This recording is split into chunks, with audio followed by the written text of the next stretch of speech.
কিন্তু বন্ধু তাহাজ্জুদ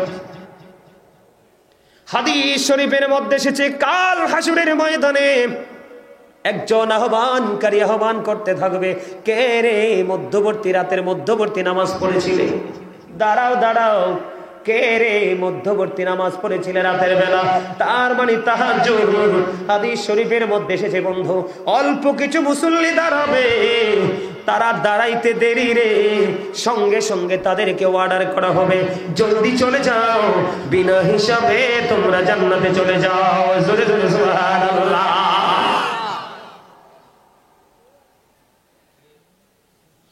অল্প কিছু মানুষ দাঁড়াবে, তাদের জন্য বিনা হিসাবে জান্নাত বরাদ্দ করেছে। কোনো প্রয়োজন না হয় মাগরিবের নামাজ আদায় করে তুমি কোনো কথা বলো না, তোমার প্রয়োজন না হলে তুমি কোনো কথা বলো না। তুমি কি করবে? মাগরিবের নামাজ শেষ করে চুপচাপ গিয়ে তুমি 6 রাকাত তাওবীর নামাজ পড়বে, 2 রাকাত করে করে সালাম ফেরাবে। 2 2 2 3 2 কত হয়? 6 রাকাত তাওবীর নামাজ তুমি পড়ে নিও। আমার নবীজি জানিয়ে দিয়েছে বন্ধু, আদবের সাথে ভদ্রতার সাথে প্রেমের ডুরি লাগাইয়া কোন ধরনের অপ্রাসঙ্গিক অগ্রহণযোগ্য তুমি কথা বললে না। আমার নবীজি বলে দিয়েছে একদিন যদি 6 রাকাত তাওবীর নামাজ পড়তে পারো, আল্লাহ রাব্বুল আলামিন তোমার আমলনামায় 12 বছরের নফল ইবাদতের সওয়াব দেয়া হবে। যেই সুন্নাত গুলো আপনি না পড়লে গুনাহগার হবেন না, এগুলো পড়লে যদি বন্ধু এত লাভ হয়, আর যেগুলো 5 ওয়াক্ত নামাজের সাথে যুক্ত করা হয়েছে এগুলো বড় রহস্যময় প্রেমময়, এটা আপনি কেমন করে ছাড়েন? নামাজ হলো বন্ধু 3 ধরনের নামাজ। কয় ধরনের? এক দল নামাজ পড়ে তাকওয়া নিয়ে, কি নিয়ে? আর এক দলের নামাজি হলো জাস্ট ফর্মালিটি মেনটেন করা। আজকে জুমার দিন না যাইলে হবে না, মানুষ কলঙ্ক দিবে, এনকার করবে। এটা হলো আরেক শ্রেণীর নামাজি। আরেক শ্রেণীর নামাজি হলো বন্ধু দাড়ি টুপি, ভিতরে উপরে দাড়ি, মুখে দাড়ি, মাথায় টুপি, গায়ে জুব্বা, ভিতরে শয়তানিতে ভরপুর, মানুষকে ধোঁকা যাওয়ার জন্য সুপির বেশি গিয়ে নামাজ পড়ে। কথা বলেন না কেন? আছে না নাই? আপনাদের বড় গোয়ালিতে হয়তো নাই, আমিও দেখেছি এমন সুফি শয়তান। বড় গোয়ালিতেও আছে? ও মা, কি রে কয়? আমি তো ভাবছি গোয়ালিতে নাই। আছে? কথা বলেন, আমার কথাটা বুঝেননি আপনারা? এবার আসেন বন্ধু, যেই ব্যক্তি তাকওয়া সম্পূর্ণ, আমি আমার যুবক ভাইদেরকে বলছি তোমরা একটু মন দিয়ে শোনো বেশি করে, কারণ আমি তোমাদেরকে নিয়ে শঙ্কিত, তোমাদেরকে নিয়ে আতঙ্কিত, তোমাদেরকে নিয়ে চিন্তিত। তোমরা কেন রে সকাল তো সন্ধ্যা, দিনের পর দিন, সপ্তাহের পর সপ্তাহ, মাসের পর মাস, বছরের পর বছর চলে যায়, তোমরা শুধু বেঈমান কাফেরদের সংস্কৃতি তোমরা লালন করছো। আমি প্রত্যেকটা প্রোগ্রামে বলার চেষ্টা করি, তোমরা যাকে ফলো করছো তার সম্পর্কে আল্লাহ কোরআনে বলেছেন উইদ্দাত লিল কাফিরিন, you have to go to hell. কাফেরদের জন্য জাহান্নাম বরাদ্দ, তারা বন্ধু বাধ্যতামূলক জাহান্নামে যেতে হবে এবং অনন্তকাল তারা জাহান্নামে থাকবে। আমরা যারা মুসলমান, তুমি আল্লাহকে দোষ দিতে পারবে না, কোন ইমাম সাহেবকে দোষ দিতে পারবে না, নিজের দায় নিজেকে নিতে হবে। কারণ আল্লাহ রাব্বুল আলামিন পবিত্র কালামে হাকিমে বলেছে, আল্লাহ রাব্বুল আলামিন বলেছেন ইন্নাল কাফিরিনা কানু লাকুম আদুওয়াম মুবিনা। আল্লাহ বলেছেন বেঈমান কাফেররা মুসলমানদের প্রকাশ্য শত্রু। আমার কথা আপনারা বুঝতেছেন নি? আমি আপনাদেরকে বলে বন্ধু, তাকওয়ার নামাজ, যেমন ধরেন জুম্মার নামাজ। কিসের নামাজ? খেয়াল করবেন, আমরা জুমা নামাজ পড়তে যাই মসজিদে, এখনকার ম্যাক্সিমাম মুসল্লি দেরিতে যায়। ইমাম সাহেব যখন খুতবা দিয়ে দাঁড়ায় যায় তখন যায়, আর 2-4 জন, একেবারে অল্প দেখবেন 2-4 জন দেখবেন আজানটা দিতে দেরি রে, তারও আগে মসজিদের জন্য রেডি হয়ে থাকে। কথা বলেন না বন্ধুরে আমার?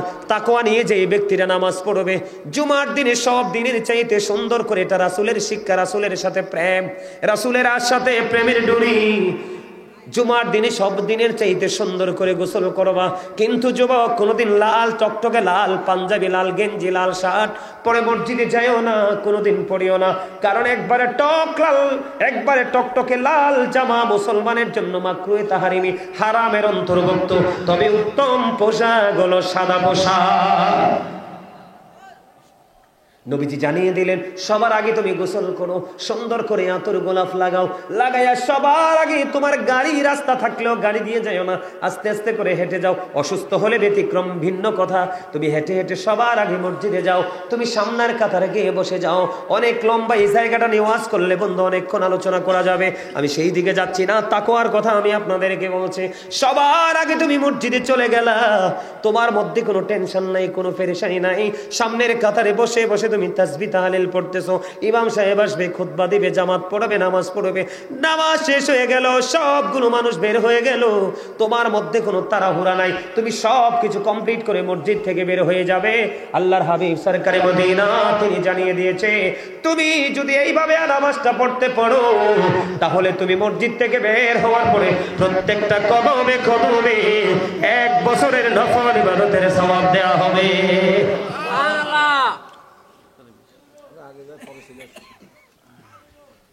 কথা কি বুঝতে পারছেন? আমার সহজে বুঝতে পারছেন? তাকওয়া যার মধ্যে আছে সেই বন্ধু সফল,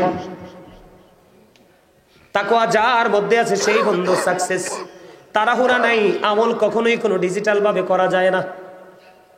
আর যেই ব্যক্তির তাকওয়া নাই, জাস্ট ফর্মালিটি মেনটেন করতে জুমার দিনে নামাজ পড়তে গেল, সে যখন ইমাম সাহেব যখন খুতবা দেওয়ার জন্য দাঁড়িয়ে গেল, তখন ওই ব্যক্তিটা মসজিদে গিয়ে হাজির হইল, ওইটা এতটাই কপাল পোড়া।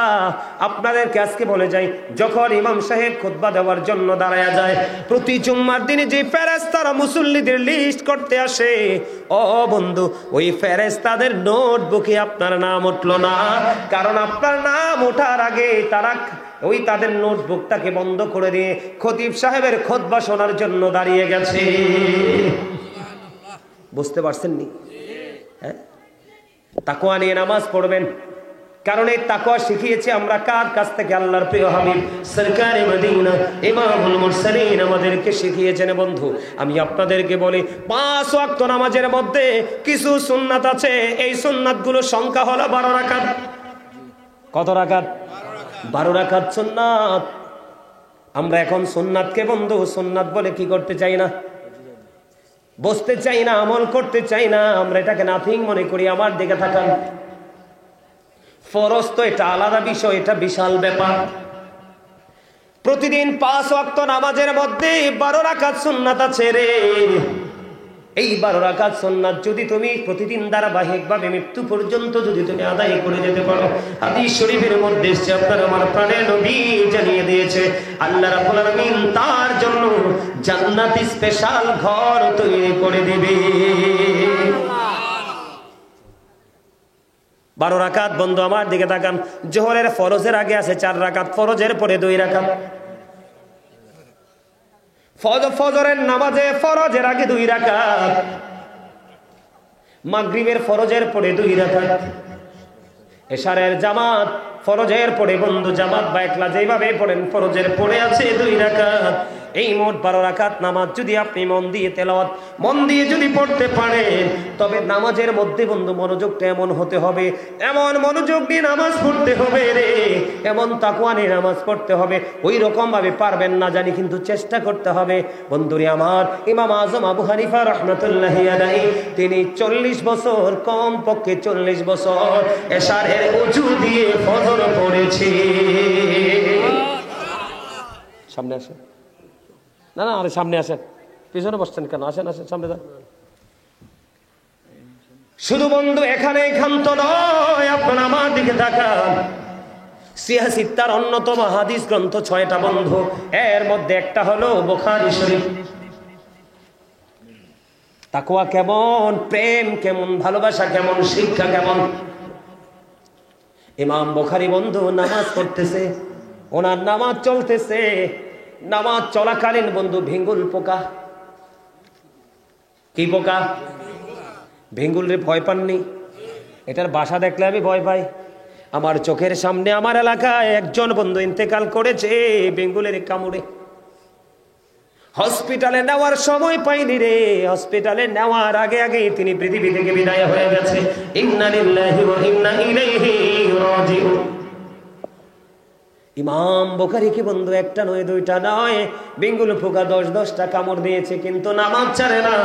নামাজ শেষ করার পরে ছাত্রকে ডাক দিয়ে বলল, আমার জামার নিচে চাইয়া দেখো কি হয়েছে। এবার ছাত্র জামাটা আলগি দিয়ে বন্ধু চাইয়া দেখে জামার ভিতরে একটা দুইটা নয় বেঙ্গুল পোকা, ওই বিষাক্ত পোকা 10টা কামড় দিয়েছে। এবার ছাত্র প্রশ্ন করলো, হুজুর এমন ভয়ঙ্কর বিষাক্ত পোকা আপনাকে একটা দুইটা নয় 10-10টা কামড় দিয়েছে গো, আপনি কেমন করে আপনি নামাজটা চালিয়ে গেলেন? নামাজটা চালিয়ে গেলেন কেমন করে? প্রশ্ন করাতে তিনি উত্তর দিয়েছে, আমি যখন নামাজে দাঁড়াইলাম, নামাজে দাঁড়িয়ে যখন আমি কোরআন তেলাওয়াত শুরু করলাম, আমি নামাজ এবং কোরআন তেলাওয়াত ওটার মধ্যে এত বেশি মজা পেয়েছি, ওই বিষাক্ত পোকার কামড় কোন দিক দিয়ে গেছে আমি বুঝতে পারিনি। আর আপনার আমার অবস্থা কি? আরে ভাই, আপনার আমার অবস্থা হয়েছে এরকম।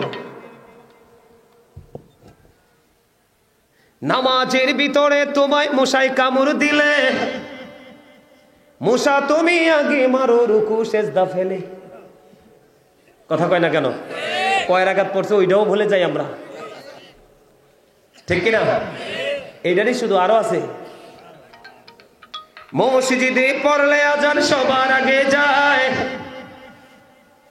নামাজ শেষে বাইরে এসে সুদের টাকা খায়।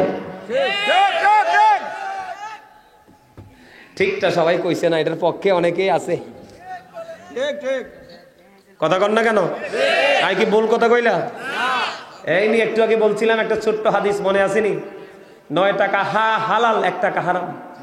নবীজি কয় এই 9 টাকারে অপবিত্র করে ফেলছো, কিয়ামত পর্যন্ত নামাজ পড়তে পারবা লাভ লা তুকবালু সালাতুন বিগাইরি তুহুর ওয়ালা সাদাকাতুন বিকুল।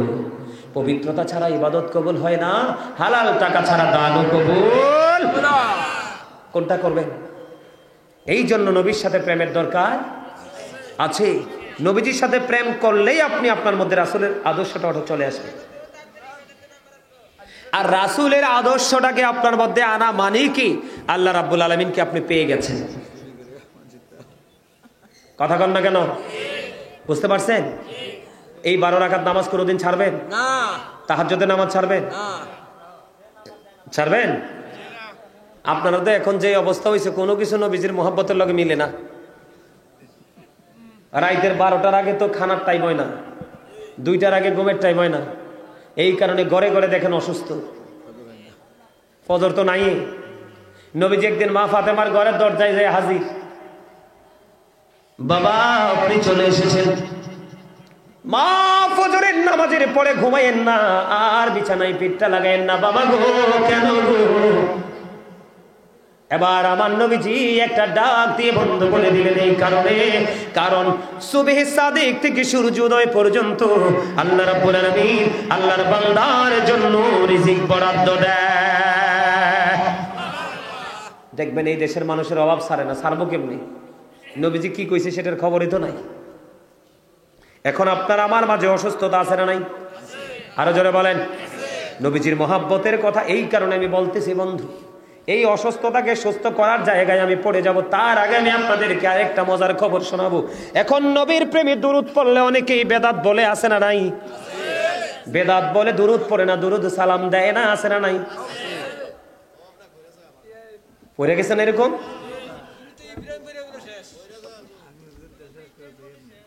হ্যাঁ, আমি মহাব্বতের কথা বলছি। আপনি যদি ভালো না লাগে আপনি পড়েন না, কারণ আপনার জবাব আপনাকে দিতে হবে। কিন্তু আমি পড়ার সময় আপনি আমাকে এনকার করবেন কেন? এতে বোঝা যায় রাসূলের দুশমনী। কথা বলেন না কেন? আপনি ভালো না লাগলে করবেন না, পড়বেন না, আমি আপনাকে কিছু বলবো না, কিন্তু আমি পড়লে আপনি বেদাতি বলবেন কেন? আপনি কি আমাকে বেদাতি না বলে আপনি কি রাসূল প্রেমিক বলতে পারলেন না? মানুষ যখন আপনি খারাপ বলেন ভালো বলেন, খারাপ বলেন ভালো বলেন, মানুষ যেটাই করে বন্ধু প্রেমে পড়েই করে। কথা কয় না? চুরি বন্ধু কোরআন হাদিসের দৃষ্টিতে, ভালো মানুষের দৃষ্টিতে চুরি বন্ধু হারাম, কিন্তু যিনি চুরি করে উনি চুরির প্রেমে পড়েই করে। কথা কয় না? ভালো লাগে না তার কাছে চুরি করতে? আমি এক্সাম্পলটা এই জন্য দিলাম বন্ধু, নেগেটিভ অ্যান্ড পজিটিভ আইডেন্টিফাই করার দায়িত্ব আপনাদের। হাদিস শরীফের দিকে নজর দিয়ে চাইয়া দেখলাম নবীর প্রেম আমি আপনাদেরকে বুঝাচ্ছি। নবীকে ভালোবাসো, নবীর আদর্শ তোমার মধ্যে অটই চলে আসবে, কারণ আমার নবী হলেন মোস্ট সাকসেসফুল। জোরে জোরে সুবহানাল্লাহ। জুমার দিনে কেউ যদি প্রাণের নবীকে ভালোবাসিয়া মাত্র 80 বার যদি দরুদ পড়তে পারো, হাদিস শরীফের মধ্যে এসেছে আপনার আমার প্রাণের নবী বলে দিয়েছেন তোমার 80 বছরের সগীরা গুনাহ আমার আল্লাহ মাফ করে দেয়। কেউ বেদাতি বললে কি আপনি দরুদ পড়া বন্ধ করবেন? বন্ধু, নবীর প্রেম এত মধুরে। আরেকটা হাদিস কানে এসেছে বন্ধু দাইলামি শরীফের মধ্যে। হাদিসের রাবি হলেন হযরতে আনাস রাদিয়াল্লাহু তাআলা আনহু। আপনার আমার প্রাণের নবী তিনি জানিয়ে দিয়েছেন, ও যুবক বন্ধু হৃদয় খোলে তোমরা শোনো, আমার নবীজি বলে দিয়েছে কেউ যদি প্রতিদিন নবীজিকে ভালোবাসিয়া প্রতিদিন 1000 বার যদি দরুদ পড়তে পারে রে, সেই জান্নাত না দেখা পর্যন্ত তার মরণ হবে না। শুধু এখানেই ক্ষান্ত নয়, একাধিক গ্রন্থে একটা হাদিস আমি এসেছে আপনাদেরকে একটু আগে বলেছিলাম। নবীজিকে প্রশ্ন করার পরে নবীজি উত্তর দিয়েছিলেন কিয়ামতের দিনের জন্য কি প্রস্তুতি নিয়েছো? নবীজি যখন প্রশ্ন করলেন, প্রশ্নকারী উত্তর দিয়েছেন ইয়া রাসূলুল্লাহ আমি আল্লাহ আর হাবিবকে ভালোবাসি। নবীজি বললেন তুমি যাকে ভালোবাসো তার সাথেই তুমি থাকবা। বন্ধু, শুধু তাই নয়, নবীজি জানিয়ে দিয়েছি পৃথিবীর বুকে তোমরা যত বেশি নবীকে ভালোবাসিয়া নবীর প্রেমের দরুদ পড়বা, নবীজি জানিয়ে দিয়েছে কাল হাসরের দিন তুমি তত বেশি আমার নবী মদিনার কামলে ওয়ালার কাছাকাছি থাকবা। প্রেম থাকলে দুরূদ পড়া হয়, প্রেম না থাকলে দুরূদ পড়া। প্রেম থাকলে নফল ইবাদত করা হয়, নাইলে করা হয়। আরে ভাই, ফরজ নিয়ে তো ঘাটতেরামি করে এখন। ফরজ এখন ফরজও পড়তে চায় না। আর যারা পড়ে তারা একেবারে ডিজিটাল। জুম্মার দিনে বিশেষ করে যারা খতিব তারা দেখে আসবে সবার পরে সালামটা ফিরাইতে দেরি, মনে হয় যে যুদ্ধ শুরু হয়ে গেছে মসজিদের গেটে। কার আগে কে যাবে, ঠিক কিনা বলেন? এই জন্য আপনাদেরকে বলি, যাদের জুম্মার দিনটাকে আপন করে পাওয়ার এটা শ্রেষ্ঠ দিন। আপনারা কুরবানির ঈদের দিন, রোজার ঈদের দিনকে অনেক দামি মনে করেন, ওই দুই দিনের চাইতেও দামি হলো জুম্মার দিন। কথা কি আপনাদের বুঝে আসছে? বুঝতেছেন সহজে? এখন আসেন, নবীজিকে ভালো না বাসার কারণে আমাদের ক্ষতিটা কোথায়? এখনকার ম্যাক্সিমাম মানুষ, শহর বলেন গ্রাম বলেন, অসুস্থ কিনা? কথা কয় না? অসুস্থ না? অসুস্থতার কারণ কি জানেননি? ইয়ং যুবকদের কি বলছি, মোবাইল থেকে ফেসবুক থেকে তোমরা কত কিছু খুঁজে খুঁজে বের করো। প্রায় বছর খানিক আগে ব্রিটিশ রানী দ্বিতীয় এলিজাবেথ মারা গেছে, তার জীবনী নিয়ে কিছু তথ্য প্রকাশিত হয়েছে। তোমরা এই তথ্যগুলো পাইছো কিনা আমি জানি না বন্ধু। ব্রিটিশ রানী দ্বিতীয় এলিজাবেথ যখন মারা গেল, অনেক লম্বা সময় তিনি পৃথিবীতে বিচরণ করেছে, কিন্তু সেই তুলনায় তিনি ডাক্তারের কাছে যাইতে হয় না। চুল চেরা বিশ্লেষণ শুরু হয়ে গেল। ব্রিটিশ রানী দ্বিতীয় এলিজাবেথ তার সুস্থ থাকার পিছনে রহস্য নাকি, সুস্থ থাকার পিছনে কারণটাকে, কেমন করে সে সুস্থ রইল? এত লং সময় বুড়ো হয়ে তিনি ইন্তেকাল করেছে, সেই তুলনায় তিনি অসুস্থ ছিলেন না, স্ট্রংলি তিনি জীবনযাপন করেছে। কেমন করে সুস্থতা তিনি ওনার জীবনের মধ্যে তিনি প্রতিষ্ঠিত করতে পারলো? বন্ধু, ওই লন্ডনের মতো দেশের যেই গবেষকরা গবেষণা শুরু করলো, করতে করতে করতে করতে, কারণ তারা তো খ্রিস্টান, তারা কিন্তু ইমানদার নয়। একজন খ্রিস্টানের জীবন কেমন করে এত সাজানো গোছানো হয়? এটা হওয়ার কথা ছিল মুসলমানের, আমাদের হওয়ার কথা ছিল, কিন্তু আমরা আমাদের জীবনকে সাজাতে পারলাম না, গোছাতে পারলাম না। খবর বন্ধু সংগ্রহ করতে করতে পেয়ে গেলাম ওনার জীবনের সুস্থ থাকার পেছনে কারণ হলো তিনি যখন পেটে খিদা লাগতো একেবারে সীমিত খাবার খাইতো, আবার পেটটা ভরে যাওয়ার আগে খাবার ছেড়ে দিত। তার মানে তিনি দিনে 5 থেকে 6 বার খাবার খাইতো, অনেক বেশি বেশি করে বন্ধু পানি পান করতো, পেট ভরে কখনোই তিনি খায় না। এবার আপনারা প্রশ্ন করতে পারেন, বলে হুজুর এই খ্রিস্টানের কাছে সে তথ্য গেল কেমনে? আপনারা দেখেন মুসলমান কোনো কিছু কি করতে পারে না, আবিষ্কার করতে পারে না, কারণ বেঈমান কাফেররা কোরআন রিসার্চ করতেছে, রাসূলের আদর্শকে তারা রিসার্চ করতেছে। বন্ধু আমার দিকে তাকান, তার প্রমাণ হলো এই যুগে বর্তমানে যে দেশের নাম হলো বন্ধু ইরান। ইরানের একটা সময় নাম ছিল পারস্য। ওই পারস্য থেকে একজন ডক্টর আসলো আরব দেশে, 2 বছর পর্যন্ত তিনি বিচরণ করলো। 2 বছর পর্যন্ত বিচরণ করার পরে 2 বছর পরে তিনি আপনার আমার প্রাণের নবীর কাছে চলে গেলেন। আপনার আমার প্রাণের নবীর কাছে যাওয়ার পরে নবীজিকে প্রশ্ন করলেন, আমি পারস্য থেকে এসেছি, 2টা বছর আপনার এই দেশে আমি বিচরণ করেছি, কিন্তু একটা মানুষও আমি অসুস্থ পাই নাই। এই সুস্থ থাকার পিছনে কারণটা কি? এখন আমার আপনার প্রাণের নবী জানিয়ে দিয়েছে, আমার দেশের মানুষ সুস্থ থাকার কারণ হলো তাদের অতিরিক্ত পেটে খিদা না লাগলে তারা খাবার নিয়ে বসে না, আবার খাবার যখন খাইতে বসে পেটটা ভরার আগে তারা ছেড়ে দেয়। এবার ব্যাখ্যা করেন, বিশ্লেষণ করেন, আমার নবীজির কথা অনুযায়ী বন্ধু বোঝা যায়, আমার নবীজি জানিয়ে দিয়েছেন আপনার আমার পেটটাকে 3 ভাগ করতে হবে। 3 ভাগের মধ্যে বন্ধু 1টা ভাগ খাবার দিয়ে পরিপূর্ণ করতে হবে, আর 1টা ভাগ পানি, আর 1টা ভাগ পুরো খালি রাখবো। এই মানুষের কাছে সহজেই কোনো রোগ আসবে না। সুবহানাল্লাহ, মজা হয় নাই? খাবারে লবণ না দিলে খাইতে পারবেন নি? কেন? স্বাদ লাগতো না? কেন? ঠিক কথা কইছেন। খাবারে লবণ না দিলে যেমনি মজা হয় না, মজা না হইলে যেমনি খাওয়া যায় না, ঠিক তেমনি ভাবে আল্লাহ নবীর প্রেমিক না হইলে কথাগুলো মজা লাগবে না, আর মজা না লাগলে শুনতে মনে চাইবে না। এই কথাগুলো কত গুরুত্বপূর্ণ। তুমি পৃথিবীর কোন ডাক্তারের কাছে যাও, আমি যদি আজকে এক্সাম্পল দেই বন্ধু, চট্টগ্রাম সিটিতে আজ থেকে 2 বছর আগে আমি একটা প্রোগ্রামে গেলাম, বিশাল প্রোগ্রাম, অনলাইনে দেখবেন বন্ধু, চট্টগ্রামের মাহফিলে গেলে কলিজা ঠান্ডা হয়ে যায়। এই জন্য আমি বেশি বেশি চট্টগ্রামের দিকে দৌড়াই, সবচেয়ে বেশি প্রোগ্রাম করি আমি চট্টগ্রামে বন্ধু। তার কারণ হলো ওখানকার মানুষ এত আশেক রে, তাদের হৃদয়ে ভরা রাসূল প্রেম। চট্টগ্রামে গেলাম, স্টেজে আলোচনা করতেছি, হঠাৎ করে এক ভদ্রলোক চলে আসলো, তিনি গভর্নমেন্ট জব করে, হাজার হাজার মানুষের ভিড়ে তিনি সালাম দিলেন, এই দিকে দাঁড়িয়ে সালাম দিলেন, হুজুর আমার একটা কথা আছে বলেন। কয় হুজুর, আমার মুখের মধ্যে যুবক ভাইদেরকে বলছি, আপনাদেরকে বলছি, এই গোয়ালের আমার মা বোনদেরকে বলছি গো, দাঁতের ডাক্তারের কাছে গিয়েছিলাম আমি, আমার একটা দাঁত অনেক ছোট থাকতে বন্ধু আস্তে আস্তে করে মানে ভাঙতে ভাঙতে খিলাইল করছিলাম, ছোট থাকতে যেটা ঢুকতে বের করতাম, ইনফেকশন হয়ে বন্ধু ভেঙে গেছে। দাঁতের ডাক্তারের কাছে গেলে দেখা যায় সিরিয়াল, ভদ্রলোক দাঁড়িয়ে সালাম দিলেন, হুজুর একটা কথা আমি কই বলেন। হুজুর আমি অফিস যখন শেষ করে বাসায় ঢুকলাম, আমি ফ্রেশ হব, খাওয়া দাওয়া করবো, এমন সময় হঠাৎ করে আপনার আওয়াজটা আমি শুনতে পাইলাম। আমি কোনো কিছু করিনি, জলদি চলে এসেছি আপনার এই মাহফিলে। আমি বললাম কেন?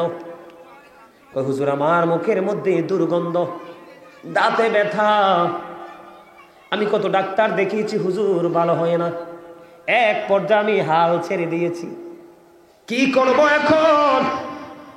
এবার আমি অনলাইনে ঢুকলাম, ঢোকার পরে হঠাৎ করে আপনার ওয়াজটা আমার সামনে আসলো, দেখে ভালো লাগলো, আমি ওয়াজটা শুনতে শুরু করলাম। এবার ওয়াজটা শোনার পরে ঢুইকা দেখলাম আপনি পুরো ওয়াজটা করেছেন মেসওয়াকের ফজিলত নিয়ে। আল্লাহি, আল্লাহর কসম করে বলছি রে, এত মানুষ, বিশাল বড় প্যান্ডেল বন্ধু, হাজার হাজার মানুষ, তাও চট্টগ্রাম সিটির মধ্যে বন্ধু। এবার তিনি বললেন হুজুর আমার এই আলোচনা শোনার পরে আমার হৃদয়ের মধ্যে একেবারে এমন ভাবে আলোচনাটা গেঁথে গেল, আমি এমন ভাবে বিশ্বাস করলাম, মনে হয় যে আমার কাছে মনে হয় যেন আমি এখনই মেসওয়াকটি ইউজ করতে থাকি। সত্যি সত্যি হুজুর এই আলোচনা শোনার পরে যখন আমি মেসওয়াক করতে শুরু করলাম গো, আমি ব্রাশ ছেড়ে দিয়েছি, আপনি যেইভাবে বলেছেন ঠিক সেইভাবে আমি মেসওয়াক করা শুরু করলাম। হুজুর আজকে আমি আপনার সামনে হাজির হয়েছি শুধু এইটুকু বলার জন্য, আপনাদের কথা কখনোই মিথ্যা নয়, কেউ যদি হৃদয় দিয়ে বিশ্বাস করে আমল করে গো, কখনোই তার জীবনে কোনো দুঃখ থাকে না। হুজুর আজকে আমি 100% দাঁতের রোগ মুক্ত হয়ে এখানে এসেছি। জোরে জোরে বলুন সুবহানাল্লাহ। আমি আপনাদেরকে বন্ধু আজকে দিয়ে আমি বলে যাব, নবীজি বলেছে খাবার তোমরা কম খাও। এইভাবে বন্ধু একবার বিয়ে বাড়িতে খাইলেন, আরেকবার 7 আপ খাইলেন, আরেকবার কোকা কোলা খাইলেন, আরেকবার লাস্ট সময় আপনাকে ফল ফ্রুট মিষ্টি দেওয়া হলো। ও বন্ধু, একটার পর একটা দিতে থাকে, আপনি কখনোই খাবেন না। যেইটাই খান, আমার নবীজি যেই সিস্টেম দেখাইছে, মিষ্টি খাবেন, মিষ্টি জাতীয় মিষ্টিটা খান, কিন্তু একটার পর একটা খাবেন না। পেটে যখনই সীমারেখার মধ্যে থেকে খাবার খাবেন, তখনই আপনার মধ্যে সুস্থতা চলে আসবে। জোরে জোরে বলুন সুবহানাল্লাহ। এবার আমি আপনাদেরকে বলবো, ইন কেস আপনারা অসুস্থ হয়ে গেছেন, কি হয়ে গেছেন? ইন কেস আপনারা অসুস্থ হয়ে গেছেন, এখন কি করবেন? হাদিস শরীফের মধ্যে এসেছে, আপনারা আমার প্রাণের নবী বলেছেন, মাসে মাত্র 3 দিন, কয় দিন? 1 মাস 30 দিনের মধ্যে মাত্র 3 দিন তুমি খালি পেটে, ওই এখনকার যে কৃত্রিম মধু বিক্রি হয় এগুলো নয়, ওই যে মৌচাক থেকে যে মধুটা আপনি আনেন, ওই মধুটা যদি বন্ধু 2 থেকে 3 ফোঁটা যদি কেউ মাসে 30 দিনের মধ্যে 3 দিন সকালবেলা খালি পেটে যদি বন্ধু কেউ খাইতে পারে, আমার নবী বলেছেন কখনোই তোমাদেরকে বড় কোনো রোগ আক্রমণ করবে না। জোরে জোরে কন্যা সুবহানাল্লাহ। আজকে আমি আপনাদেরকে বলি বন্ধু, এগুলো আমার বানানো কথা নয়, হাদিস শরীফ থেকে কালেক্ট করা। আমি আজকে যুবক ভাই তোমাদেরকে বলছি, মুরব্বিরার সময় শেষ হয়ে গেছে, গরুর গোশত বেশি বেশি খাইও না। নবীজি আজ থেকে 1500 বছর আগেই বলে গেছে, গরুর গোশত, পশুর গোশত তুমি কম খাও, বেশি বেশি করে দুধ পান করো, কারণ গোশতের মধ্যে আছে রোগ আর দুধের মধ্যে আছে রোগের শেফা। কারণ রোগ সৃষ্টি হয় সবুজ শ্যামল ঘাস থেকে।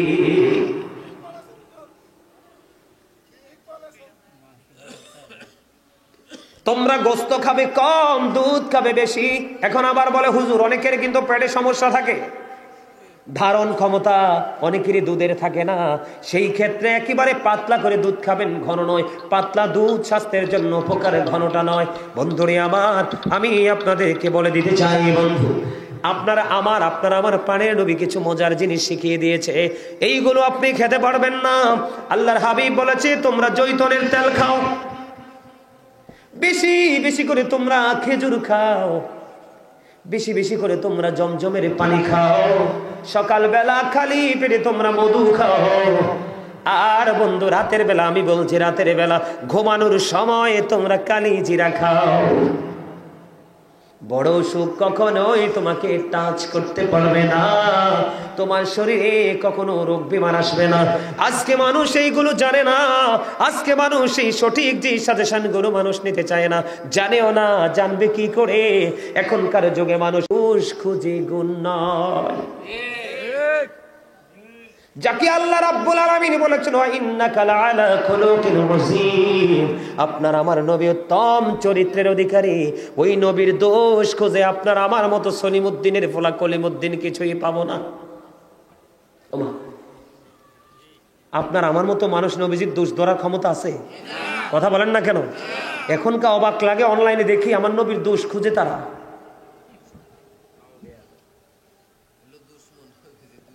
আমার কথা কি আপনারা বুঝতে পারছেন? আপনারা খেয়াল করছেন আমি কোথায় ছিলাম? এক্সাম্পল স্বরূপ বিভিন্ন জায়গা থেকে প্রেমের একটু গল্প শোনালাম। আপনি আমি কি করব? প্রেমে পড়ে দুরূদ পড়ব, নবীজিকে সালাম দিব, নবীজিকে ভালোবেসে বেশি বেশি করে নফল ইবাদত করব, ঠিক কিনা বলেন? করব কি করব না? করলেই আমরা ধন্য হব, ঠিক কিনা বলেন? সুস্থ থাকতে হলে আরেকটা কাজ করতে হবে, আপনার হট হওয়া যাবে না। এটা আমার কথা না, নবীজি বলেছে সবসময় তোমার রিল্যাক্স থাকবে, ঠান্ডা থাকবে। তোমার মেজাজ গরম হয়ে গেছে, কি হয়ে গেছে? রাসূল বলেছেন তুমি দাঁড়ানো থেকে বসে যাও। এটা সুস্থ থাকার জন্য অনেকগুলো কারণ আছে, এর মধ্যে এটা একটা। যখন তুমি বসে যাও না, তুমি কন্ট্রোলিং আনতে পারতেছ না, তুমি শুয়ে যাও, গড়াগড়ি দাও। সুবহানাল্লাহ বলেন না? আর জোরে। রাসূল বলেছেন তুমি সুস্থ থাকতে হলে আরেকটা কাজ করতে হবে। আমি আপনাদেরকে বলি, যেই লোকটা কুস্তি খেলায় জিতে, কোন খেলায়? যে লোকটা কুস্তি খেলায় জিতে সে বড় নয়, যেই ব্যক্তি ধৈর্য দিয়ে জিতে সেই হলো বড়। কারণ যার মধ্যে আছে ধৈর্য সেই কিন্তু কৌশলগত সবকিছুতে আনতে পারে। আর যার মধ্যে ধৈর্য নাই, উগ্র, তার ধ্বংস কিন্তু তার পদে পদে। কথা কি বুঝতে পারছেন? বেশি বেশি করে খেলাধুলা করবেন, দৌড়াদৌড়ি করবেন, খেলাধুলা করবেন। রাসূল বলেছেন রাতের বেলা কি করো? তাড়াতাড়ি ঘুমাই যাও। রাতের বেলা নবীজি মাগরিবের পরে খেয়ে ফেলতেন, এশারের পরে ঘুমিয়ে যেতেন। সুবহানাল্লাহ বলেন না আর জোরে। আর আপনার আবার এখন হসপিটালে গেলে দেখবেন বেশিরভাগ মানুষের লিভার সিরোসিস। জানেন কিনা জানেন এটা? পেটি লিভার। যুবক ভাইদেরকে বলছি, তোমাদের মধ্যে সেই সংখ্যাটা বেশি। কারণ আগের দিনের মুরব্বীরা এখনো হাতে কোদাল পাইলে মাটি কাটতে চলে যায়। সে কত বড় অফিসার সেটা কিন্তু সে তাকায় না। কথা কন না কেন? কিন্তু সুযোগ পাইলে কোদাল নিয়ে কোথায়? মাঠে। এটা হলো তার শারীরিক এক্সারসাইজ, ব্যায়াম। আমি তোমাদেরকে বলি, খাবার খাওয়ার পরে কখনো শুইবা না। খাবার খাওয়ার পরে হাঁটাহাঁটি করবা, একটু এক্সারসাইজ করবা। কারণ লিভার এমন একটা জিনিস, তুমি যখন খাবারটা খাবে এটাকে চিবিয়ে, আমরা মরিচ চুরাই না, হলুদ চুরাই না, আমরা চাল চুরাই গুঁড়ি করি না, পাউডার করে রুটি বা পিঠা খাই না। ঠিক লিভারের কাজ হলো এরকম একটা মেশিন। তোমার খাবারটাকে এটা কি করবে? ফিনিশ করে স্টমাক পর্যন্ত পৌঁছে দেবে। যখন তুমি এক্সারসাইজ করবে, যখন তুমি হাঁটাহাঁটি করবে, তখন কিন্তু এটা আস্তে আস্তে কৌশলে কি হয়ে যায়, জায়গা পর্যন্ত চলে যায়। কিন্তু যখন তুমি খাবারটা খেয়েই শুয়ে যাবে, হাঁটাহাঁটি করবে না, এক্সারসাইজ করবে না, এটা কিন্তু লিভারের উপরে প্রেসার পড়ে।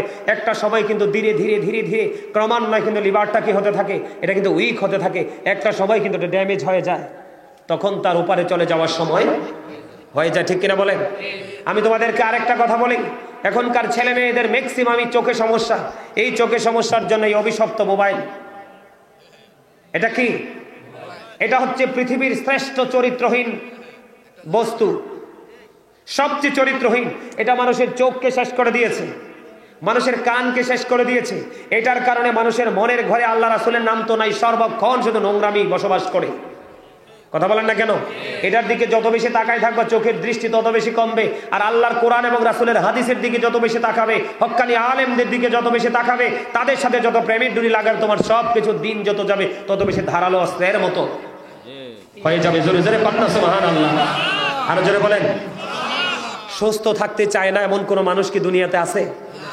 সুস্থ থাকতে হলে কি করতে হবে? খেলাধুলা করতে হবে, রাতের বেলা তাড়াতাড়ি ঘুমাইতে হবে। হ্যাঁ, বিশেষ কারণে মনে করলেন যে আপনি তাড়াতাড়ি ঘুমাতে পারেন না, এই ক্ষেত্রে আবার আল্লাহ রাসূল আরেকটা হাদিস শরীফ বলেছেন আমাদেরকে, আপনি রাতের বেলা গভীরে নামাজটা পড়েন, যেন নামাজটা পড়ে আপনি শুয়ে যেতে পারেন। নামাজের পরে যেন আপনার জবান দিয়ে দুনিয়ার কোনো কথা বাহির না হয়। জোরে জোরে কন্যা সুবহানাল্লাহ। আর সকালবেলা তাড়াতাড়ি উঠবেন। সুস্থ থাকার জন্য আরেকটা নিয়ামত হলো তাহাজ্জুদের নামাজ। যেই ব্যক্তি তাহাজ্জুদের নামাজ পড়বে তার শরীরে কোনো বিমার থাকবে না। কি থাকবে না? অসুখ থাকবে না, বিমার থাকবে না। একটু আগে বলছি যে, খেয়াল করেন নাই যে ডাক দিলেই মুষ্টিময় অল্প কিছু মুসল্লি দাঁড়াবে, তাদেরকে অর্ডার করা হবে তোমরা বিনা হিসাবে জান্নাতে চলে যাও। সুবহানাল্লাহ বলেন না? রাতের বেলা তাড়াতাড়ি ঘুমানো, সকালবেলা তাড়াতাড়ি ওঠা, এটা হলো স্বাস্থ্যের সুস্থতার জন্য অনেক বড় একটা ভূমিকা রাখে। খেলাধুলা করবেন, যে খাবারগুলোর কথা বললাম এগুলো খাবেন। এগুলো খাবার না খাইতে পারলে ওই যে বললাম পেটটাকে 3 ভাগে ভাগ করবেন। বিশেষ করে দুধ বেশি বেশি খাওয়ার চেষ্টা করবেন। সব প্রাণীর গোস্ত কম খাবেন। আমি কিন্তু কোনো গোস্ত খাই না, কোনো গোস্ত খাই না। মাছ বলেন, গোস্ত বলেন, গরু, খাসি, এগুলো কিচ্ছু খাই না। আমি 12 মাস শাকসবজি খাই। বিশ্বাস করবেন আপনারা? বিশ্বাস করেন আপনারা? বিশ্বাস হয়েছে? আপনি যদি বলেন মাছ কেমন স্বাদ, আমি বলতে পারবো না। আপনি যদি বলেন হুজুর গরুর গোস্ত কেমন মজা, আমি বলতে পারবো না। আপনি যদি বলেন যে খাসির গোস্ত কেমন মজা, আমি বলতে পারবো না। যদি বলেন হাঁসের গোস্ত কেমন মজা, আমি বলতে পারবো না।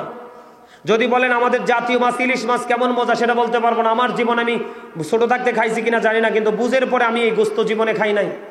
আমি কোনো মানুষের বাড়িতে খাবার খাই না, কোনো রেস্টুরেন্টে খাবার খাই না। আমি হজে গেছি, খাবার নিয়ে গেছি বাংলাদেশ থেকে। রমজান মাসে গেছিলাম, ওখানে আমার দেশের খাবার, ওখানে শুধু খেজুর আর জমজমের পানি খাইছি। এই যে মাহফিলে যাই, এক এক দিন এক এক জেলা, আমি কোনো জায়গায় কারো বাড়িতে কিছু খাই না।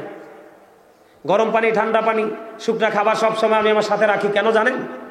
কারণ বর্তমানে নারীরাও অপবিত্র, পুরুষরাও অপবিত্র ম্যাক্সিমাম। আমার কথা বুঝেন না আপনারা?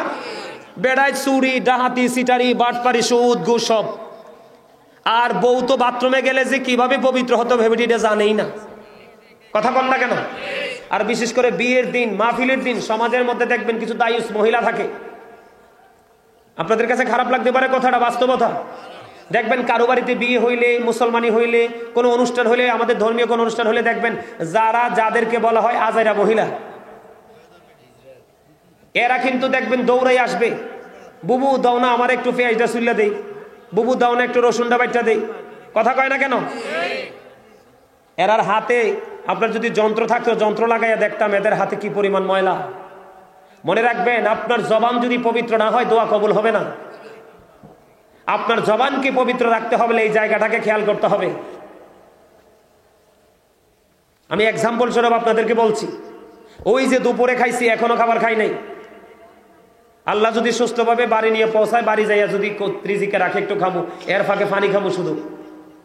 প্রতিদিন এইভাবেই চলে। আল্লাহর অশেষ রহমতে আপনাদের দোয়ায় আমার বয়সটা কম হয় নাই। আমি এখনো পর্যন্ত আল্লাহর অশেষ দয়ায়, আপনাদের দোয়ায়, মা বাবার দোয়ায়, মদিনা ওয়ালার খাতিরে আমারে আল্লাহর উপর অহংকার করে বলছি না, শুকরিয়া স্বরূপ বলছি, এখনো পর্যন্ত আবার হসপিটালের বিছানা যেয়ে শুইতে হয় নাই। আলহামদুলিল্লাহ বলবেন না? আপনারাও মনে রাখবেন, এখনকার মানুষ একটু চরিত্রহীন। এখনকার মানুষ বেশিরভাগই চরিত্রবান নয়, চরিত্রবান আছে খুবই কম। যেই কোনো জায়গায় বললে আপনি যে খাবার খাইয়ে ফেলবেন না, যেই কোনো লোক ডাক দিলে যেই কোনো কাজে নিজেকে ইনভলভ করবেন না। কারণ নবীজির শিক্ষা, ভালোর দিকে এগিয়ে যাও, মন্দ থেকে বিরত হও। ঠিক কিনা বলেন? আজকের মাহফিল কি জন্য? আশা করি আজকে যে আলোচনাটা আমি করছি আপনাদের কেমন লাগছে জানি না, আমার কাছে অসম্ভব ভালো লাগছে। আপনি প্রেমের দিকে ঢুকেন। আরেকটা জায়গা বাকি আছে, একটু বলবো। এই আলোচনাটা করে আমি আলোচনা শেষ করে দিব। ওরে বাবা রে, কয়টারে বাজে রে, 2 ঘন্টা তো হয়ে গেছে। আমার দিকে তাকান। এই তোমরা 3 জনকে কিন্তু আমি পছন্দ করছি। 3 জনে কিন্তু টুপি ছাড়া, 3 জনের হাসি কিন্তু সেম টু সেম। আবার আমার দিকে যখন তাকিয়ে আলোচনা শোনো, বিশেষ করে আমার ওই স্বাস্থ্য ভাইটা যেটা জিন্স প্যান্টের কালার শার্ট পরে আছে, আরে তুমি পিছের দিকে চাও কেন? আমার দিকে চাও। খুব মনোযোগ দিয়ে তোমরা আলোচনা শুনছো। এটা তুমি পৃথিবীর যেই কোনো কিছুই করো, কিন্তু এইরকম জলসাগুলোতে হাজির হবা। এটা তোমার ধর্মীয় চর্চা। তুমি হিন্দু খ্রিস্টানদের দিকে তাকাও, তারা যখন ধর্মীয় চর্চা করতে থাকে দেখবা একটা বাচ্চাও ঘরে থাকে না। তবে আফসোস, তোমার দাওয়াতেও কোনো হিন্দুকে আনতে পারো না, কিন্তু হিন্দুদের দাওয়াতে তোমরা যাও। আমি কি ভুল বলছি চাচারা বলেন? আমাদের শবে বরাতে কোনোদিন কোনো হিন্দু আনছো? তোমরা আনতে পারছো? এদেরকে জীবন দিলেও ওরা আসবে না। আল্লাহ যদি কাউকে কবুল করে, তাইলে কোন আলোচকের হাত ধরে ভালো লাগার কারণে একটা এসে ইসলাম ধর্ম গ্রহণ করে, কিন্তু তোমরা দাওয়াত দিয়ে আনতে পারবে না। কারণ ওদেরকে তুমি যতই বদ্ধ মনে করো, ওরা ওদেরটাকে বড় মনে করে, তোমারটাকে বলে ইট ইজ নাথিং ম্যাটার।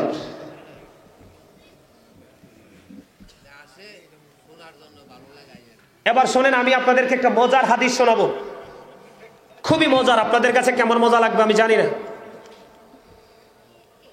সুস্থ থাকার জন্য যেগুলো, এগুলো মনে রাখবেন নি? কথা বলেন, মনে রাখবেন। আজকে আমি আপনাদেরকে একটা অনুরোধ করে যাব। আপনাদেরকে তো আমি ইয়ে করতে পারবো না, মুরব্বী মানুষ আপনারা। আপনাদেরকে অত্যন্ত ভালোবাসার সাথে আপনাদেরকে একটা হাত জোর করে অনুরোধ করে যাব। আপনাদের বাড়ির আশেপাশে, বিশেষ করে ইয়াং যুবক ভাইদেরকে বলছি, তোমাদের বাড়ির আশেপাশে একটু জায়গা আছে না? তোমাকে একটা এক্সাম্পল স্বরূপ বলি, বাজার থেকে 2টা লাউয়ের আগা কিনে আনবা, আর তুমি একটা গাছ লাগাইয়া মাছা থেকে 2টা লাউয়ের আগা কিনে রান্না করবা। 2টা রান্না করে মাকে বলবা কোনটা বেশি স্বাদ। একদিকে তোমার শারীরিক পুষ্টিও মিলবে, শারীরিক এক্সারসাইজ মিলবে, অর্থনৈতিকভাবে তুমি, তোমার মধ্যে অর্থনৈতিক যেই একটা চাপ, সেই চাপ থেকে তুমি মুক্তি পাবে। আল্লাহ রাসূলের কথা অনুযায়ী তোমার জীবনের সুস্থতাও থাকবে অনেক বড়। আরে ভাই, মৃত্যু যখন হবে তখন তো মানুষ চলেই যাবে, কিন্তু যতদিন বাঁচবো সুস্থভাবে বেঁচে থাকি। এবার আসেন বন্ধুরে আমার, অত্যন্ত গুরুত্বপূর্ণ একটা জায়গা, সেই জায়গাটা আমি আপনাদের সামনে তুলে ধরতে চাই। যেটা শুরুতে বলা উচিত ছিল বলিনি, বুঝাইয়া বলছি। আজকে সব সময় সব মাহফিলে প্রয়োজন হলে আগে বলি, কিন্তু আজকে সিদ্ধান্ত নিয়েছি পরে বলবো। বন্ধু, এই যে তোমরা আজকে জান্নাতের বাগানে এসেছো, বাবা আপনারা যারা এসেছেন, আপনাদের মর্যাদা, আর যারা দোকানে রাস্তাঘাটে বাইরে দাঁড়িয়ে দাঁড়িয়ে 3 বন্ধু মিলে গল্প করে তাদের মধ্যে আপনাদের মধ্যে পার্থক্যটা বুঝায়, আপনাদের দাম কত আর তারা কতটা কম দামি। আমার কথা নয়, আল্লাহর হাবিব পবিত্র জবান মোবারক হাদিস শরীফের মধ্যে এসেছে, হাদিসের রাবী হলেন হযরত আবু হুরায়রা রাদিয়াল্লাহু তাআলা আনহু। আমার নবীজি জানিয়ে দিলেন, আমার আল্লাহ ডেকে ডেকে বলে, হাবিব আপনি জানিয়ে দেন, বন্ধু আপনি জানিয়ে দেন, আমার কোন বান্দা যখন একা একা নীরবে আমার জিকির করে গো, আপনি ওই আপনার বান্দা আপনার উম্মতটাকে জানিয়ে দেন, আমি আল্লাহ ওই বান্দার জিকির একা একা করি। এখানেই শুধু ক্ষান্ত নয়, আল্লাহ বলতেছেন, হাবিব আপনি আরো জানিয়ে দেন আপনার উম্মতগুলোকে, কোন বান্দা যখন জিকির করতে করতে আল্লাহর দিকে 1 বিঘা পরিমাণে এগিয়ে যায়, আল্লাহ কয় হাবিব আপনি জানাইয়া দেন, আমি ওই বান্দার দিকে 1 গজ পরিমাণে এগিয়ে আসি। হাবিব আপনি জানিয়ে দেন গো, যখন কোন বান্দা আল্লাহর দিকে জিকির করতে করতে 1 হাত পরিমাণে এগিয়ে যায়, আল্লাহ ডেকে ডেকে বলে, হাবিব হাদিস শরীফের মাধ্যমে রাসূল জানিয়েছেন, আমার নবীজি বলে দিয়েছেন, তুমি যখন 1 হাত পরিমাণ আল্লাহর দিকে জিকির করতে করতে এগিয়ে যাও, আল্লাহ তোমার দিকে 2 হাত পরিমাণ এগিয়ে আসে। এর বড় গোয়ালির যুবক, তোমরা বুঝো না তোমাদের দাম কত বেশি রে। যৌবন কালে মানুষ বেশি অন্যায় করে, বেশি পাপ করে, বেশি দুষ্টামি করে, কিন্তু এই যৌবন কালে কোন যুবক যদি বন্ধু ওই জায়গাটাকে একটু কন্ট্রোল করে এই জায়গাকে ভালোবাসতে পারে, এই পৃথিবী থেকে সূর্যটা 9,13,00,000 মাইল দূরে, সূর্যের আলো পৃথিবীতে আসতে সময় লাগে মাত্র 8 মিনিট 20 সেকেন্ড, প্রতি সেকেন্ডে 1,86,000 মাইল বেগে পৃথিবীর দিকে ছুটে আসে, অনেক আবরণ ভেদ করে সূর্যের কিরণ লাগে, সহ্য করা যায় না। কাল হাসুরের দিন সূর্যটা ডাইরেক্ট মাথার উপরে থাকবে, সহ্য করবা কেমন করে? আমার নবীজি বলে দিয়েছেন হাদিস শরীফের মধ্যে, সে যে 7 শ্রেণীর মানুষকে আল্লাহর আরশের ছায়ার নিচে জায়গা দিবে, এর মধ্যে একটা শ্রেণীর মানুষ থাকবে যুবক। ও যুবক বন্ধুরা, তোমাদেরকে বলছি, তোমাদের মতো যুবকের দল আমার আল্লাহ বলে, হাবিব আপনি জানাইয়া দেন, ও হাবিব আপনি বলে দেন। হাদিস শরীফের মাধ্যমে আমি জানতে পারলাম, আমার নবী বলেছেন, যারা যৌবন কালে আল্লাহর গোলামি করতে পছন্দ করে, আমার নবীজি জানিয়ে দিয়েছেন, কোন বিপদ তোমাকে টাচ করতে পারবে না, আল্লাহর আরশের ছায়ার নিচে তোমার জায়গা হবে। এখন বলে হুজুর আসমান যাবে কই? কোরআন শরীফের 30 পারা সূরা ইনফিতরের মধ্যে আল্লাহ বলেছেন, ইদাস সামাউন ফাতারাত ওয়া ইদাল কাওয়াকিবুন তাতারাত ওয়াইদাল বিহারু ফুজ্জিরাত, আকাশ বন্ধ ভেঙে চুরে যাবে, তারকাগুলো বিক্ষিপ্ত হয়ে জোরে জোরে পড়বে, সমুদ্র উদ্বেলিত হয়ে যাবে।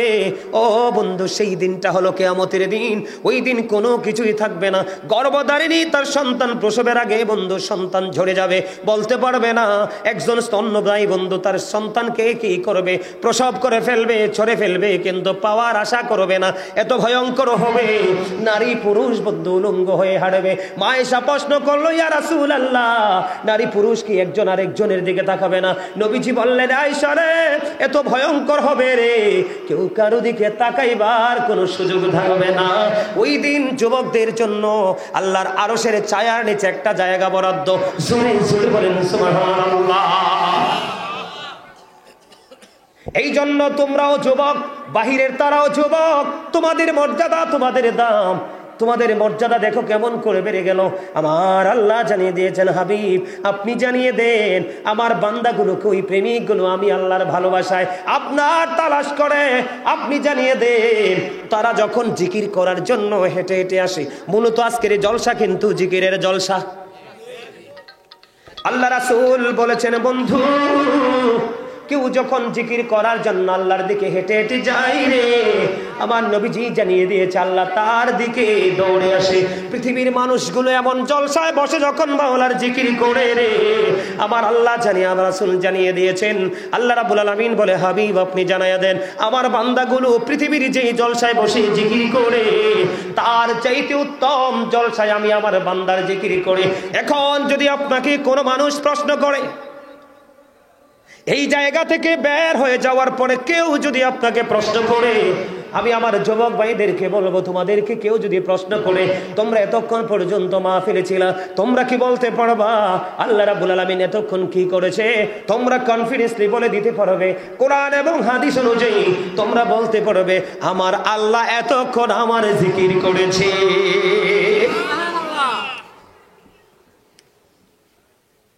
খবর কি ভালো লাগছে না? এখন প্রশ্ন হলো বন্ধু, জিকির কাকে বলে? সুবহানাল্লাহ বল আল্লাহর জিকির, আলহামদুলিল্লাহ বল আল্লাহর জিকির। একটা কথা বলে রাখি, আপনার দেহের খোরাক বন্ধু, চা বলেন, বিস্কিট বলেন, কফি বলেন, দুধ বলেন, 7 আপ বলেন, গোস্ত বলেন, কুরমা বলেন, পোলাও বলেন, সাদা ভাত বলেন, রুটি বলেন, পাউরুটি বলেন, সবগুলো হলো আপনার দেহের খাবার, বিভিন্ন রকমের খাবার, ঠিক কিনা?